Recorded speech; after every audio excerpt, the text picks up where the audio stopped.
આવનારા ચોમાસાને લઈને તંત્ર દ્વારા વરસાદી પાણીના નિકાલ માટે વિવિધ તૈયારીઓ કરવામાં આવી રહી છે, ત્યારે પણસોરા ગામમાંથી પસાર થતી કાસની હાલત બેહાલ હોવાનું સામે આવ્યું છે। સ્થાનિકોના જણાવ્યા મુજબ ગામ પંચાયત અને સરપંચ દ્વારા અનેક વખત કાસની સફાઈ તથા ચોકડી વિસ્તારના દબાણો દૂર કરવાની વાત દબાણ કરવાવાળાને જણાયું પણ પ્રજા માનતી નથી, જેના કારણે કાસનું કામકાજ ખોરવાઈ ગયું હોવાનું જણાવવામાં આવી રહ્યું છે।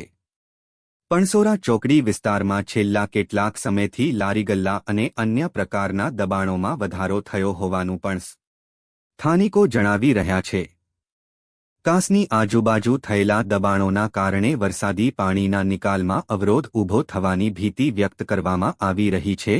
ચોમાસું શરૂ થવાના આરે છે, ત્યારે જો કાસની યોગ્ય સફાઈ અને દબાણ દૂર કરવાની કામગીરી તાત્કાલિક હાથ ધરવામાં નહીં આવે તો ભારે વરસાદ દરમિયાન પાણી ભરાવાની સમસ્યા સર્જાઈ શકે છે।